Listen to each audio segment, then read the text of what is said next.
Welcome to July. It's time to plan, manifest, and create. We're still in an open time period of manifesting and creating these new adventures and experiences for your future. This is an optimal time for the first half of the month because all of the inner planets are moving direct, creating this opportunity to have flow with the universe to work with you. Look to the right people and resources to flow back to you. With the sun in Cancer, this is going to allow a time for you to reflect and focus on the important things in your life. You may feel a more deep connection to family or want to spend some more time with your inner circle.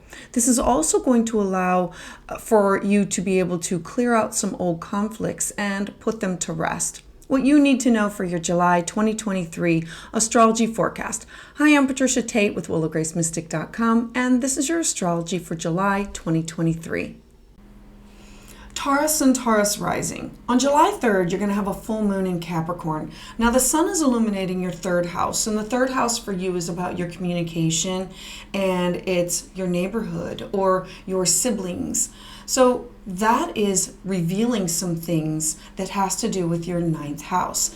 Capricorn is, it results from your actions, that it wants you to work on projects that need precision and detail. A full moon is a good time to look back and view the results of any actions that you've taken.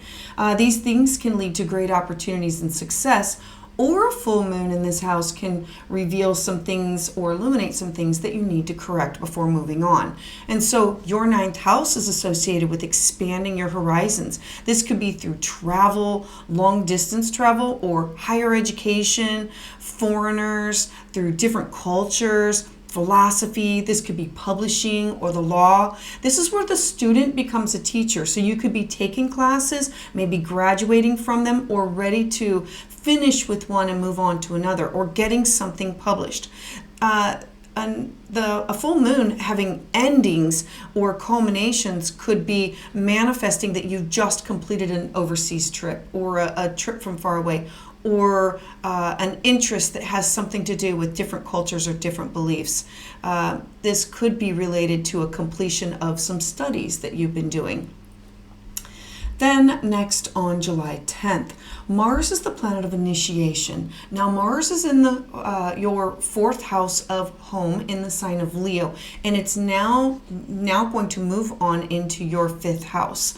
So the fifth house is for initiating things that are creative, art, music, things that have to do with children or being childlike. This is the house that brings actual joy to you. And this could be affairs. It's anything that brings you pleasure. Gambling. Now, Mars being the planet of initiation, it moves into the very detailed sign of Virgo. So together, this is a high energy that can be really productive. You could have more passion, energy, or drive to power through work or creative projects. You might want to make lists or get organized so you can begin to tackle these projects one at a time. And then on July 17th, you're going to have a new moon in Cancer. So now we have the new moon back down to your third house. So new moons, they're time for a fresh start, clean slate.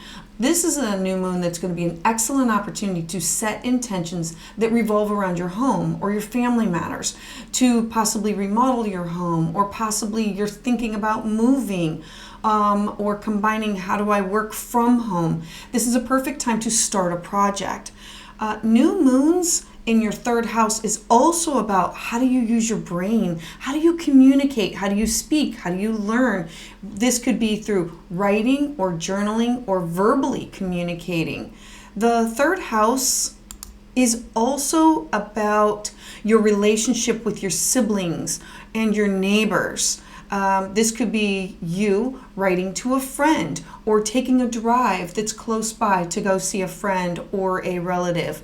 Remember that the third house has to do with things that are closer to home and wanting to communicate things that are about your home or feeling a connection with your home.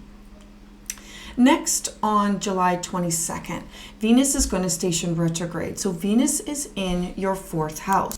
Your fourth house is your home. It's your family, your children that live with you. It's your roots. It's your foundation. And Venus is the planet of love and money and aesthetics, beauty. It represents your values, your finances, your material possessions. And now stationing retrograde in the very passionate and playful sign of Leo, expect to revisit some people, places, and emotions from your past.